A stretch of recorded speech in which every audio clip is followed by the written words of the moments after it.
Brothers and sisters, ladies and gentlemen, distinguished guests, welcome to North America's Building Trade Union's 2022 Legislative Conference. Our governing board, Secretary-Treasurer Brent Booker and I are honored you're joining us from all 14 unionized crafts and hundreds of councils representing rural and urban communities in every state across this great nation. As I always say, I'm happy to be among family. It's hard to believe we haven't gathered in almost 3 years. Our nation and the world is a different place. The COVID-19 pandemic uprooted our lives, the way we work, interact, socialize, and too many members and families experienced severe health consequences and death. 2 years ago, we were working with our governing board of presidents, U.S. councils and contractors, owners and CPWR to make sure our members were deemed essential so that we'd all quickly and safely get back to work. It's been daunting, and our industry spared no expense to mitigate job site risks to keep you and your family safe as you kept the country's critical infrastructure moving. Because of the work you did every day in the trenches, staffing outages, refueling nuclear stations, and keeping the energy grid operating, the power stayed on to run tens of thousands of ventilators needed to give our people a chance to survive. You converted ongoing hospital construction to complete more rooms and ICU units. You built temporary hospitals wherever they were needed in unimaginable timelines. And unfortunately, you even built temporary morgues. You hosted blood and plasma drives. And you offered 5,000 union halls and training centers as vaccine injection sites. In the face of paralyzing fear and anxiety, you did it heroically, humbly, and without fanfare. As the video reiterated, you never stopped. You kept your head up and supported others. Brothers and sisters, your fortitude throughout is one of the proudest moments in our history. You did like our hashtag said, whatever it takes. On behalf of NABTU, of all of us at NABTU, our governing board, our countries, the United States and Canada, we thank you and every member for your heroic efforts.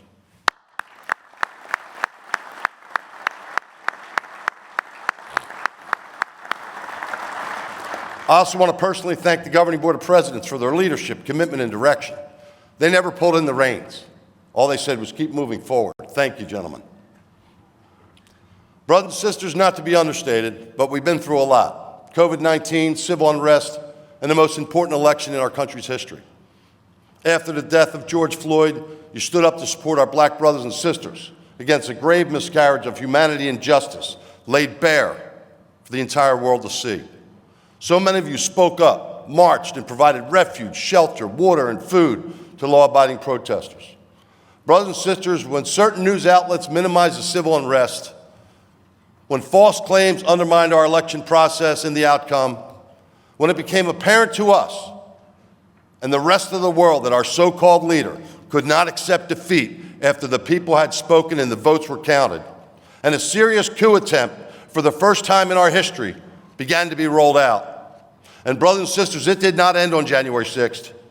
You were not fooled. You stood up for what was right. The building trades have been in the political arena for well over 100 years. We celebrated wins for working families and accepted defeat when our chosen candidates were not successful. We applaud activist members and leaders who help increase voter registration and protect voters' rights, like many of you did in 2020 and continue today. We know the process is sacred, and we always do our part to ensure that all casted ballots are counted, no matter the outcome, so that our country remains a democracy. Through your work, the members and families of the building trades delivered the critical votes that decided who would run this country. Listen carefully. The members and families of the building trades were the critical votes that decided Joe Biden would be the President of the United States.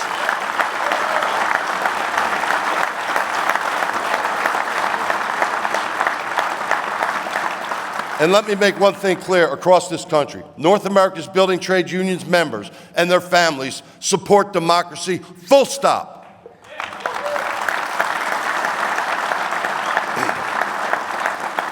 Brothers and sisters, the January 6th repercussions continue to this day.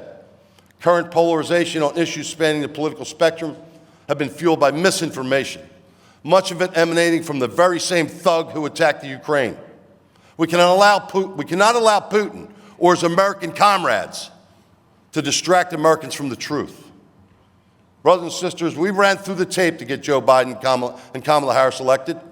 We know they'd be responsible, forward-thinking leaders who reflect America's shared values, who would keep their word and deliver on their campaign promises to put America on a better path forward. We knew Joe Biden would be the true president of the working people, and he is.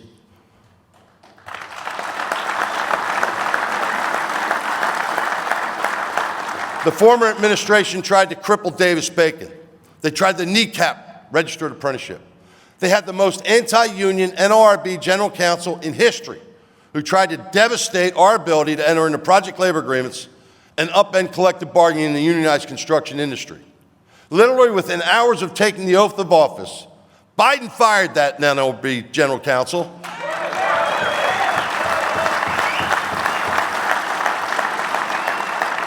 And when he tried to place his deputy in the general counsel position, President Biden fired her too.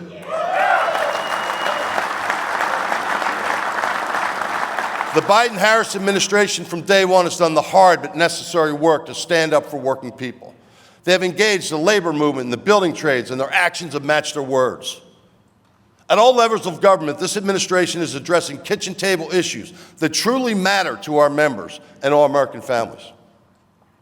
Biden's American Rescue Plan included stimulus payments, extended unemployment, COBRA, health care coverage, a child tax credit, and $86 billion in pension relief, a priority that we've advocated for almost 20 years.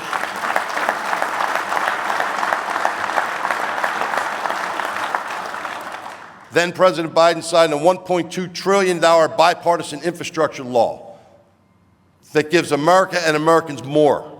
Millions more middle-class, family-sustaining careers in all parts of this country from coast to coast. More access to health care and benefits. More of the strongest labor standards and more opportunities for a more diverse, stronger next generation of building trades members. Brothers and sisters, your dogged pursuit, day in, day out, year after year, and all the brothers and sisters who came and fought for this before us paved the way for this robust investment to happen. Take special pride, as there's no doubt that you are why it happened. When politicians couldn't get their way and threatened to tank the bill, the White House called upon you to deliver the votes necessary for its passage. When certain Democratic members of Congress, by threat and by vote, attempted to embarrass the president and set our country back, either for their egos or their inability to compromise, you helped us deliver 13 Republican members of the United States Congress to assure its passage.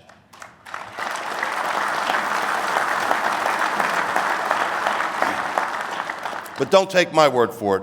Politico printed, and I quote, "In the end, these 13 Republicans, pressured from the outside by the building trades unions, came forward to rescue the bipartisan infrastructure and give Biden the biggest win of his presidency." Brothers and sisters, Washington finally realizes your value and your power.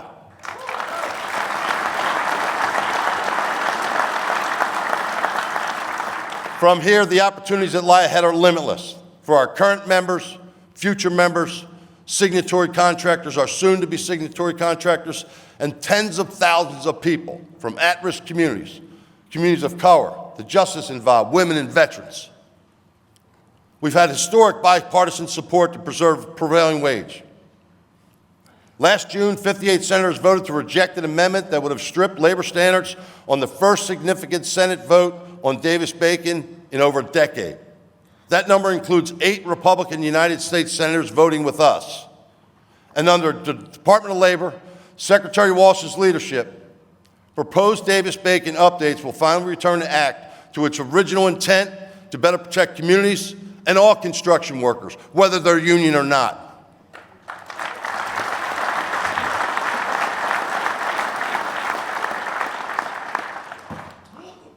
Pardon me. Biden recently signed an executive order for project labor agreements that will better protect the public's interest, improve worker opportunities, and enhance the competitive market by creating a uniform and stable labor relations system for projects. This order is welcome news for all workers. Combined with the president's order to kill IRAPs completely, Biden's list of accomplishment for working families grows every day. The constant drumbeat of public support for unions, being important to maintain and build the middle class, has helped secure our agreement with Amtrak, our agreements on small modular reactors, ExxonMobil's CCS project on the Gulf Coast, like the one that's been reached with Ørsted, which will serve as a framework for middle-class job creation in all energy sectors. When you combine the $80 billion for Amtrak, $30 billion for SMRs, $20 billion for CCS, and $40 billion so far and growing for offshore wind, we have $170 billion worth of work that will be performed by our existing and future members.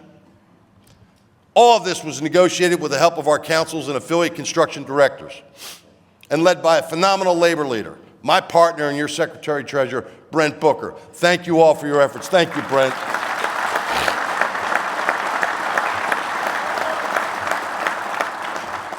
On energy policy, the administration understands our position, and they understand that labor standards must be part of all energy projects now and in the future.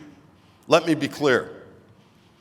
NABTU supports an all-of-the-above energy strategy to support and grow the middle class, prioritizing not only climate change, but a truly sustainable future that equally values workers. These wins for working families were brought to you by champions of working families. Never in my lifetime have I witnessed a more labor-friendly, building trades-focused president and vice president. And they've surrounded themselves with strong building trades champions, members of our family. Biden's cabinet selections and staffing of agencies are not only people you know who visited you from this podium, like Commerce Secretary Gina Raimondo and GSA Administrator Robin Carnahan. These selections include the best and the brightest who sat in this audience for years and now are in positions of importance for working people. Jessica Lohman, DOL's Acting Administrator of Wage and Hour Division. This former Executive Director of the Minnesota State Building Construction Trades Council now oversees the enforcement of federal prevailing wage and combats worker misclassification. And the son of South Boston, a proud member of Labor's Local 223, former head of the Boston Building Trades, then Mayor of Boston, and a constant warrior for the working class. Our brother, Marty Walsh, is the Secretary of Labor.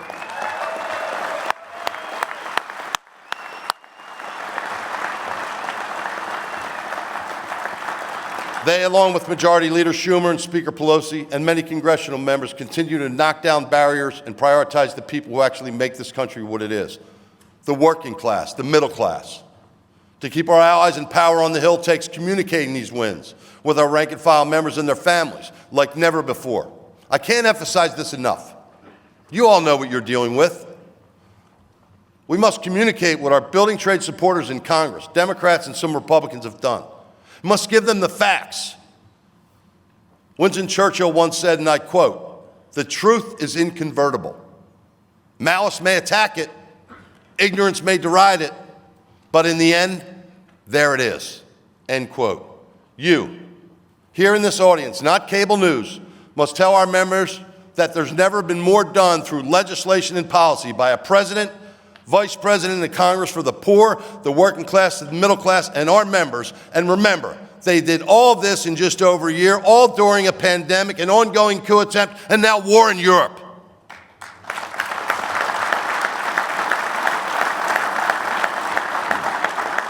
On diversity, equity, and inclusion, NABTU has led and will continue to lead. Our pathway programs are fostering a truly diverse building trades future. Let's end this myth once and for all. We believe the demographics of our union should closely resemble the demographics of where we live and work. In the construction industry, that's right.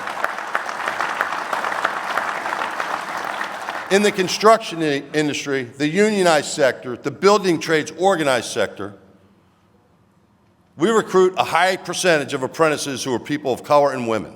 The numbers speak for themselves. Over the last 20 years, our joint apprenticeship programs have registered 40,000 more women and nearly 300,000 more people of color than the open shop. Remember that. And if you ever question where we got the data, we got it through the Department of Labor and state apprenticeship agencies to back those numbers up. And we'll do more, much more in the next 20 years. Brothers and sisters, we are changing lives. We have nearly 200 apprenticeship readiness programs throughout the U.S. that are flourishing because of you and your partnership with scores of local and national groups like Youth Build, National Urban League, Catholic Charities, and Goodwill Industries. Our MC3 curriculum is bringing construction education back to high schools, engaging young people early, and we're teaching it in state prison systems, opening opportunities for the justice involved who want a chance to change their life.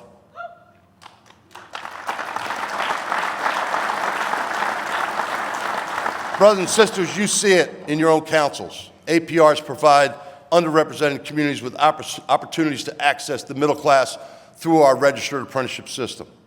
Of the thousands of ARP graduates in the last 5 years, 80% are people of color and 25% are women.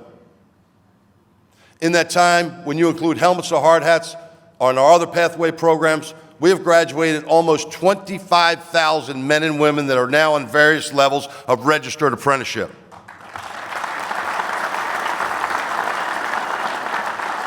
Since its inception, H2H has placed nearly 50,000 military veterans into our training system and into membership. Our new Helmets to Hard Hats director, Martin Helms, is an example of this incredible impact that this program has. After returning home from a 2-year deployment, he was struggling to figure out his path to the middle class and provide for his young family. Our pathway programs changed his life, and now he's helping to change thousands more. Our tradeswomen initiatives are also making a difference, and our tradeswomen committee members are here this week. Please give them a hand. The ladies.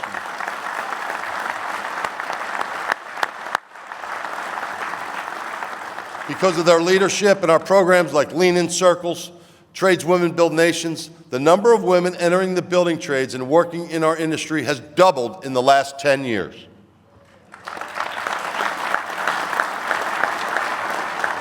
We just completed our Tradeswomen Build Nations winter webinar last month, and almost 1,000 women participated.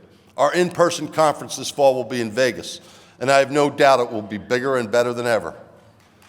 I encourage all of you to attend, and more importantly, send the tradeswomen you work with to this amazing and growing conference. Our new 501c3 called Trade Futures will lead the way to execute even more strategies to increase diversity and expand opportunities for future registered apprenticeship candidates. We also continue to prioritize our health and safety initiatives. CPWR, the Center for Construction Research and Training, made sure we could all stay safe throughout the pandemic. As soon as COVID hit and the former administration refused to set a temporary infectious disease standard, CPWR worked with all our stakeholders, and we did our own. They also set up a clearinghouse of resources and ran national webinars for the industry. Training programs and health screenings were adapted and never ceased. CPWR is now poised to assist the industry on infrastructure implementation with a host of programs addressing industry hazards. We also stayed focused on our capital strategies program. We now have nearly $800 billion in pension fund assets, with over $1.4 trillion of private and public sector investments currently under responsible contractor policies. Our goal over the next 5 years is to reach $3 trillion. Furthermore, it's imperative that we invest in ourselves through organizations like the Building Investment Trust, ULICO, the AFL-CIO Housing Investment Trust. HIT and ULICO both have developed a fixed income investment solution for special financial assistance funds, which will provide competitive returns for our plans and more jobs for our members. Make sure that you talk to them about that.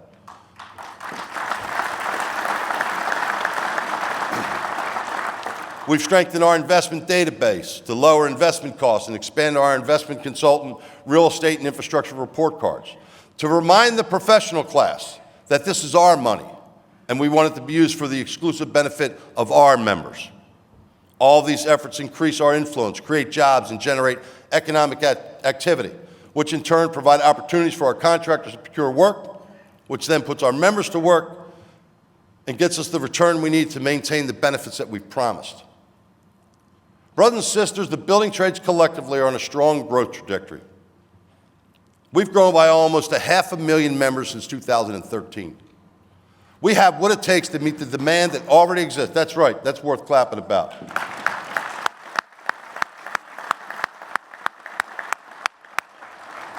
We have what it takes to meet the demand that already exists and will be coming, especially with more than $1 trillion in additional construction activity anticipated just in the next 5 years.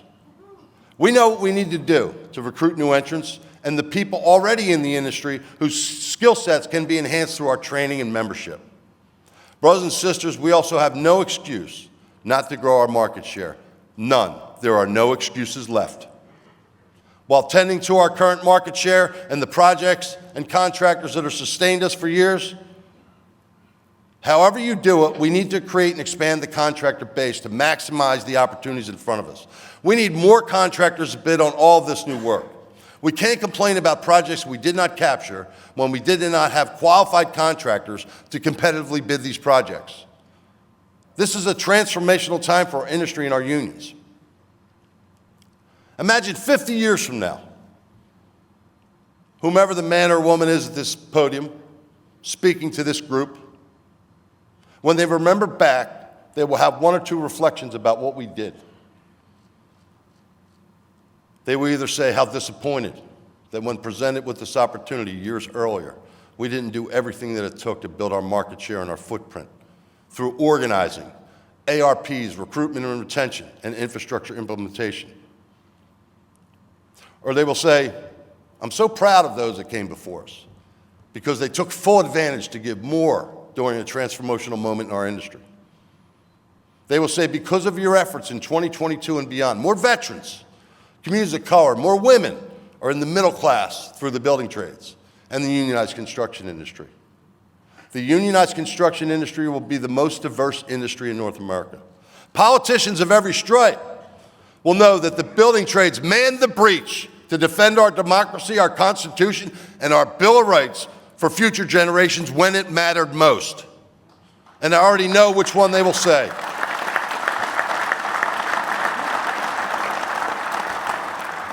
You can make the difference. Brothers and sisters, you are patriots. And you will make sure that this will happen. This is our movement and our moment. With all these pieces in place, the best days of the building trade unions and all construction workers are just getting started. We commend you for your steadfast commitment to the underrepresented, for standing up and for doing whatever it takes during one of the most tumultuous times in our history. You and your members need to understand that none of this, none of the good that is just described could have happened without your efforts. No Biden administration, no worker-friendly Senate or House, no policy changes that benefit workers, no COVID rescue bill, no infrastructure, no pension relief. With all you've done and will do, there is one thing our nation can count on, the members of North America's building trade unions, and that is we don't give up the ship. Let's seize the moment, brothers and sisters. Thank you for making it better for people who work for a living in the construction industry today and 50 years from now. God bless America and God bless the building trade. Thank you.